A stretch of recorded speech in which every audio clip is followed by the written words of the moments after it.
Hello guys and welcome back to another video of our channel. So આજના લેક્ચરની અંદર આપણે ધોરણ 9 ગણિત એની અંદર આપણે જોઈ રહ્યા હતા ચેપ્ટર નંબર 2 બહુપદીઓ. આપણા એક્ઝામ્પલ નંબર 13 સુધીના બધા જ દાખલાના કમ્પ્લીટ કર્યા હતા. આજના લેક્ચરની અંદર આપણે આગળના 3 એક્ઝામ્પલ જોઈશું. ઉદાહરણ નંબર 14, 15 અને 16. ત્રણે ત્રણ દાખલા એકદમ સિમ્પલ અને એકદમ સરળ છે. એક જ સૂત્ર ઉપર આધારિત છે, a plus B plus C નો સ્ક્વેર. બરાબર, એ સૂત્ર ઓલરેડી આપણે બેઝિક ઇન્ટ્રોડક્શનની અંદર જોયું હતું. જેને ના જોયું અને આપણે ફરીથી એક વખત સમજાવી દઈશું. સો વિડીયોમાં અંત સુધી બને રહેજો. ત્રણેય દાખલા તમને કમ્પ્લીટ આવડી જશે એ મારી ગેરંટી છે. તો વિડીયોમાં અંત સુધી બને રહેજો.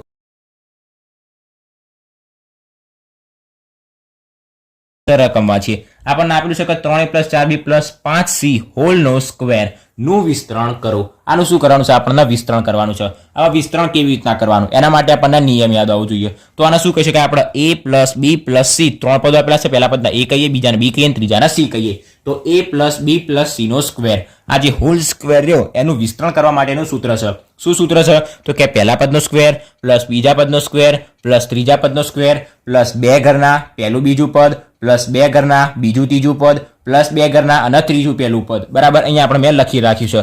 તો a plus B plus C નો જો આપણે સ્ક્વેર કરવો હોય તો નિયમ શું કહેશે? પહેલા પદનો સ્ક્વેર, પહેલા પદનો સ્ક્વેર મતલબ a નો સ્ક્વેર જે કહેવાશે a સ્ક્વેર. પછી બીજા પદનો સ્ક્વેર, બીજું પદ એટલે b નો સ્ક્વેર એટલે b સ્ક્વેર. ત્રીજું પદ c એટલે એનો સ્ક્વેર c સ્ક્વેર. પછી પ્લસ બે ઘરના પહેલું પદ ગુણ્યા બીજું પદ. બે ઘરના મતલબ બે આપણે એક્સ્ટ્રા ગુણવાના. સો બે એમ ના એમ એક્સ્ટ્રા ગુણ્યા આપણે a ગુણ્યા b, પહેલું પદ બીજું પદ, તો પહેલું પદ ગુણ્યા બીજું પદ પ્લસ બે ઘરના બીજું પદ ત્રીજું પદ, બીજું પદ ત્રીજું પદ પ્લસ હજી બે ઘરના હવે ત્રીજું પદ અને પહેલું પદ, ત્રીજું પદ c અને બીજું પહેલું પદ a. બરાબર, તો c a આ રહ્યો આપણો નિયમ છે. સો એનો નિયમ આપણે ડાયરેક્ટલી અહીંયા લાગુ પડવાનો છે. સો બરાબર, પહેલા નંબરની અંદર શું કહેશે? પહેલા પદનો સ્ક્વેર, પહેલું પદ અહીંયા આપણને કયું આપ્યું છે? 3a, તો 3a નો સ્ક્વેર પ્લસ બીજું પદ મતલબ 4b નો સ્ક્વેર, ત્રીજા પદનો સ્ક્વેર મતલબ 5c નો સ્ક્વેર પ્લસ બે ઘરના પહેલું પદ બીજું પદ, બે ઘરના પહેલું પદ 3a, બીજું પદ 4b, પછી પ્લસ બે ઘરના બીજું પદ ત્રીજું પદ, બીજું પદ 4b, ત્રીજું પદ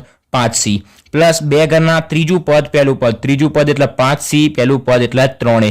મગજની અંદર નિયમ યાદ આવવો જોઈએ. પહેલા પદનો સ્ક્વેર, બીજા પદનો સ્ક્વેર, ત્રીજા પદનો સ્ક્વેર, 3a નો સરવાળો પ્લસ બે ઘરના પહેલું બીજું પદ પ્લસ બે ઘરના બીજું ત્રીજું પદ પ્લસ બે ઘરના અને ત્રીજું પહેલું પદ. બરાબર, તો બરાબર કરીશું. 3a નો હોલ સ્ક્વેર મતલબ 3 નો સ્ક્વેર અને a નો સ્ક્વેર, 3 નો સ્ક્વેર 9, a નો સ્ક્વેર a સ્ક્વેર પ્લસ 4 નો સ્ક્વેર એટલે 16, b નો સ્ક્વેર એટલે b સ્ક્વેર, 5 નો સ્ક્વેર એટલે 25, c નો સ્ક્વેર એટલે c સ્ક્વેર. હવે અહીંયા પ્લસ એમ ના એમ 4 તરી 12, 12 દુ 24, તો 24 a ગુણ્યા b એટલે 24 ab.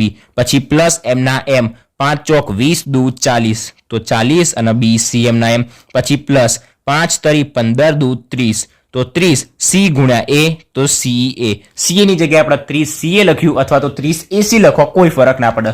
2 ગુણ્યા 3 કે 3 ગુણ્યા 2, જવાબ તો શું આવવાનો? 6 જ આવવાનો. એ રીતના 30 ca કમ્પ્લીટ. તો આપણે જે ઉદાહરણ નંબર 4 હતો ખૂબ જ નાનો, 2 સ્ટેપની અંદર દાખલો પતી જાય એવો દાખલો હતો. આવો સેમ ટુ સેમ આપણને એક્ઝામ્પલ નંબર 15 આપેલો છે. તો પહેલા નંબરની અંદર આપણે એક્ઝામ્પલ નંબર 15 ઉદાહરણ નંબર 15 ની રકમ લખી દઈએ. ઉદાહરણ નંબર 15 આપણે કીધું છે કે 4a minus 2b minus 3c એનો સ્ક્વેર એનું વિસ્તરણ કરો. ફરક શું છે? અહીંયા બંને જગ્યાએ પ્લસ હતા, અહીંયા બંને જગ્યાએ માઇનસ છે, કોઈ જ ફરક નહીં પડે. બરાબર, પહેલા પદનો સ્ક્વેર મતલબ 4a નો સ્ક્વેર, પછી પ્લસ એમ ના એમ. હવે બીજા પદનો સ્ક્વેર, હવે બીજું પદ આપણી પાસે કયું છે? તો કે 2b, ના ચિહ્ન સાથે લઈશું માઇનસ 2b. અને ત્રીજું પદ કયું છે? તો કે માઇનસ 3c. બરાબર, વચ્ચેનું પ્લસ એમ ના એમ રહેશે, પણ જે પદ લઈશું 2b એ માઇનસ ચિહ્ન સાથે લઈશું. પહેલા પદનો સ્ક્વેર પ્લસ બીજા પદનો સ્ક્વેર, બીજું પદ કયું છે? માઇનસ 2b, તો માઇનસ 2b નો સ્ક્વેર પ્લસ ત્રીજા પદનો સ્ક્વેર, ત્રીજું પદ છે માઇનસ 3c એનો સ્ક્વેર. પછી પ્લસ બે ઘરના પહેલું પદ બીજું પદ, બે ઘરના પહેલું પદ એટલે 4a, બીજું પદ એટલે માઇનસ 2b ચિહ્ન સાથે લઈશું. પછી પ્લસ બે ઘરના બીજું પદ ત્રીજું પદ, તો minus 2b minus 3c complete. Plus બે ઘરના ત્રીજું પદ પહેલું પદ, ત્રીજું પદ એટલે માઇનસ 3c અને પહેલું પદ એટલે 4a કમ્પ્લીટ. આટલા સુધી તો બરાબર. 4a નો સ્ક્વેર, તો 4 નો સ્ક્વેર એટલે 16, a નો સ્ક્વેર એટલે a સ્ક્વેર, વચ્ચેના પ્લસ એમ ના એમ. હવે આપણને ખબર છે માઇનસ 2 નો સ્ક્વેર હંમેશા શું થાય? પ્લસ જ થાય. કોઈ બી માઇનસ સંખ્યાનો જે સ્ક્વેર રહ્યો એ હંમેશા કેવો થાય? પ્લસ થાય. માઇનસ a ગુણ્યા માઇનસ a શું થાય? પ્લસ a સ્ક્વેર થાય. એ રીતના માઇનસ 2 ગુણ્યા માઇનસ 2 શું થાય? પ્લસ 2 થાય. પ્લસ 4 થાય. 2 ગુણ્યા 2 4 અને માઇનસ માઇનસ શું થઈ જાય? પ્લસ થઈ જાય. તો માઇનસ 2 નો સ્ક્વેર શું થઈ જશે? પ્લસ થઈ જશે. અને 2 નો સ્ક્વેર એટલે 4, પછી b નો સ્ક્વેર એટલે b સ્ક્વેર. એ રીતના પ્લસ એમને માઇનસ 3 નો સ્ક્વેર શું થશે? 9 થશે. માઇનસ સંખ્યાનો સ્ક્વેર શું થાય? પ્લસ જ થાય. તો 3 તરી 9 માઇનસ માઇનસ પ્લસ. તો 9 અને c નો સ્ક્વેર એટલે c સ્ક્વેર. હવે અહીંયા જોઈ શકીએ પ્લસ માઇનસ. તો માઇનસ પ્લસ શું થશે? માઇનસ 4 દુ 8 દુ 16. 2 ચોક 8 ચોક 8 8 દુ 16 બરાબર. તો 4 દુ 8 દુ 16 અને a ગુણ્યા b એટલે ab. ચિહ્ન આપણે ખાસ યાદ રાખીશું. એટલે અહીંયા માઇનસ માઇનસ પ્લસ. તો minus minus plus plus plus. તો પ્લસ 2 દુ 4 તરી 12 અને b ગુણ્યા c એટલે 12 bc બરાબર. પછી માઇનસ પ્લસ માઇનસ 3 દુ 6 ચોક 24 24 અને c a કમ્પ્લીટ ખબર પડી ગઈ. 2 તરી 6 6 ચોક 24 અને c ગુણ્યા a એટલે c 24 c a. આપણું એક્ઝામ્પલ નંબર 15 પણ અહીંયા શું થઈ ગયું? કમ્પ્લીટ થઈ ગયું. મેન ચિહ્નની અંદર યાદ રાખજો અને ગુણાકાર એનો યાદ રાખજો. સો ઉદાહરણ નંબર 15 પણ કમ્પ્લીટ થઈ ગયું. હવે ઉદાહરણ નંબર 16 જે આપણને આપેલું રહ્યું આનાથી તદ્દન આપણને શું આપેલું છે? એની અંદર ઉલટું આપેલું છે. આપણે શું કરીએ છીએ? આના પરથી આ બનાવીએ છીએ. આપણને આર્યું આપેલું છે અને આ બનાવવાનું કીધેલું છે. તો આપણે આગળ જે એક્ઝામ્પલ જોયા હતા ઉદાહરણ નંબર 11 અને 12 અને 13, ઉદાહરણ નંબર 11 અને 12 જોયા હતા અને એની અંદર આપણે શું કરતા હતા? સીધું લખતા હતા. ઉદાહરણ નંબર 13 ની અંદર આપણને બે પદ આપેલા હતા. જે સ્ક્વેરનું વિસ્તરણ હતું એનું આપણે ઉલટું કરતા હતા. તો જે ઉદાહરણ નંબર 13 ની અંદર આપણે કરતા હતા સેમ પ્રોસેસ આપણે આની અંદર કરવાની છે. શું આપેલું છે? પહેલા નંબરની અંદર રકમ વાંચીએ. અવયવ પાડો. કોના અવયવ પાડવાના છે આપણને? 4x square plus y square plus z square minus 4xy minus 2yz plus 4xz. તો આ જે પદ રહ્યું આના આપણે કોના સાથે સરખાવવાનું? આ જે ઓરિજિનલ પદ રહ્યું એના સાથે. તમે એક આ પદ જુઓ, આ રહ્યું અને આ રહ્યું પદ જુઓ, એકદમ સેમ ટુ સેમ લાગશે. a square plus b square plus c square મતલબ 3 સ્ક્વેર વાળા પદ આપણને આપેલા છે. પછી 1 2 અને 3 આપણને વધારાના પદ આપેલા છે. 1 2 અને 3 વધારાના પદ આપેલા છે. તો આની અંદર આપણે ડાયરેક્ટ જ શું કરવાનું? આપણને આ સ્ક્વેર આ જે પદ રહ્યું એના પરથી આ બનાવતા આવડે તો આ પદ ઉપરથી આવું પદ બનાવતા આપણને આવડવું જોઈએ. કેવી રીતના હું તમને શીખવાડી દઉં. તો પહેલા નંબરની અંદર હંમેશા નીચેનું પદ પહેલા લખવાનું જ્યારે અવયવ પાડવાના આવે ત્યારે મોટા પદ ઉપરથી. તો પહેલા નંબરની અંદર આપણે શું લખીશું? 4x square. 4x સ્ક્વેરનું વર્ગમૂળ કરવાનું. તો 4 નું વર્ગમૂળ 2 અને x સ્ક્વેરનું વર્ગમૂળ 2.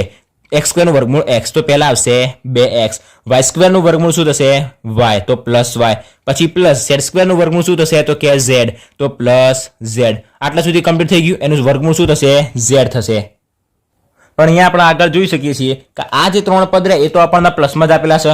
પણ અહીંયા એક પદ માઇનસ આપેલું છે, અહીંયા એક પદ માઇનસ આપેલું છે. હવે જો બધા પદ પ્લસ વાળા હોય તો અહીંયા માઇનસ કેવી રીતના આવ્યું? તો આપણે એ ચેક કરવાનું. આ પદ માઇનસ વાળું છે, આ પદ માઇનસ વાળું છે. તો માઇનસ કયું છે?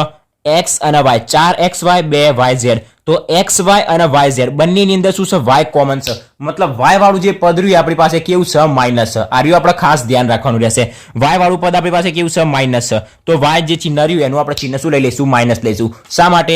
કારણ કે માઇનસ 4xy માઇનસ 2xy. તો xy નું ચિહ્ન માઇનસ છે, yz નું ચિહ્ન માઇનસ છે. xy નું ચિહ્ન માઇનસ છે, yz નું ચિહ્ન માઇનસ છે. હવે બંનેની અંદર આપણને ખબર પડી ગઈ કે y આયેલા છે, બંનેની અંદર y આયેલા છે કે જો y નું ચિહ્ન માઇનસ હોય તો જ આ બંને માઇનસ થાય. બરાબર? એટલું આપણને ખબર પડી જાય. xy અને yz બંનેની અંદર કોમન શું? તો કે y. તો y નું ચિહ્ન કેવું આયેલું છે? માઇનસ આયેલું છે. તો અહીંયા આપણે y ને શું લઈ લઈશું? માઇનસ લઈ લઈશું. હવે આપણને ખબર છે આવા પદ ઉપરથી આપણે વચ્ચેનું પદ બનાવી શકીએ. તો આ પદ ઉપરથી આપણે આ પદ બનાવી શકાશે. હવે શું કરવાનું? આનો હોલ સ્ક્વેર કરવાનો. કારણ કે આ બધાનો આપણે શું કર્યું? અહીંયા વર્ગમૂળ કર્યું. હવે ઉપર શું કરી દઈએ? એનો સ્ક્વેર કરી દઈએ. અને આ હાલ આપણે એ જ જોયું. આ જે આપણને પદ આપેલું હોય 3 પદનો સ્ક્વેર એ આ પદ બનશે, એના પછી આર્યું પદ બનશે. તો આપણને આ પદ આપેલું હતું એનાથી છેલ્લું પદ બનાવી દીધું. તો આનું આપણે વિસ્તરણ કરીને બીજું પદ બનાવી શકાય. તો પહેલા નંબરની અંદર શું લખીશું? અહીંયા 2x નો સ્ક્વેર પછી પ્લસ માઇનસ y નો સ્ક્વેર પછી પ્લસ ત્રીજા પદનો સ્ક્વેર મતલબ z નો સ્ક્વેર પ્લસ 2 ઘરના પહેલું પદ બીજું પદ એટલે માઇનસ y પ્લસ 2 ઘરના બીજું પદ ત્રીજું પદ પ્લસ 2 ઘરના ત્રીજું પદ પહેલું પદ. કમ્પ્લીટ આટલા સુધી આટલી ખબર પડી ગઈ. હવે આપણે શું કીધા હતા? એના અવયવો પાડવાના કીધા હતા. હવે આપણને શું આપેલું છે? આ બંનેનો સ્ક્વેર આપેલો છે. તો બંને આપણે અલગ અલગ લખી દઈએ. 2x minus y plus z અને 2x minus y plus z. તો શું કરી દીધું? આપણે બંને જે પદ આપણને આપેલા હતા એને શું કરી દીધા? આપણે અલગ લખી દીધા. તો આ શું કરી દીધું કહેવાય? એના અવયવો પાડી દીધા કહેવાય. આના આપણે 2 અવયવો પાડવાના હતા તો એ આપણને શું મળી ગયા? એના 2 અવયવો મળી ગયા. તો આ સાથે આપણો જે ઉદાહરણ નંબર કયો તો 16 એ પણ શું થઈ ગયું? અહીંયા કમ્પ્લીટ થઈ ગયું. ઉદાહરણ નંબર 16 શું થઈ ગયો? કમ્પ્લીટ થઈ ગયો. મેં તમને પહેલાં પણ કીધું હતું જેટલું સીધું યાદ રાખવાનું આવે એટલું જ ઉલટું યાદ રાખવાનું આવશે. a + b નો સ્ક્વેર એટલે a² + 2ab + b² આપણને આવડતું હોય તો એનું ઉલટું પણ આપણે યાદ રાખવાનું રહેશે. આપણે ઉદાહરણ નંબર 13 ની અંદર જોયું હતું. આપણને ઉદાહરણ નંબર 14 ને 15 જેવા જોયા એના સેમ ટુ સેમ એના ઉલટા આપણને આપેલા હતું. ઉદાહરણ નંબર 16 આપણને આ પદ ઉપરથી આ પદ બનાવતા હતા તો આ પદ ઉપરથી આ પદ બનાવતા આવડવું જોઈએ. કારણ કે સ્ક્વેર સ્ક્વેર સ્ક્વેર અને બીજા વધારાના 3 પદ એટલે આપણને જોઈને ખબર પડી જવી જોઈએ કે 3 પદનું આપણને શું આપેલું છે? વર્ગનું વિસ્તરણ કરવાનું કીધું છે. તો આપણે આનું વિસ્તરણ કરી દીધું અને આના પરથી આના 2 અવયવો બનાવી દીધા. સો આપણો ઉદાહરણ નંબર 16 શું થઈ ગયો? અહીંયા કમ્પ્લીટ થઈ ગયો. સરળતાથી ધ્યાનપૂર્વક જોશો તો સરળતાથી આવડી જશે. સિમ્પલ દાખલા છે, ખાલી ધ્યાન રાખવું પડશે. તો આજના લેક્ચરની અંદર આપણે ઉદાહરણ નંબર 14, 15 અને 16 કમ્પ્લીટ કર્યા. નેક્સ્ટ લેક્ચરની અંદર આપણે ઉદાહરણ નંબર 17 એના આગળના એક્ઝામ્પલ જોઈશું. આજના લેક્ચરમાં અહીંયા સુધી. જો વિડીયો ગમ્યો હોય તો વિડીયોને લાઈક અને શેર જરૂરથી કરજો અને જો ચેનલ પર નવા હોય તો ચેનલને સબસ્ક્રાઇબ પણ જરૂરથી કરી દેજો. સો થેન્ક્સ ફોર વોચિંગ ગાઈઝ.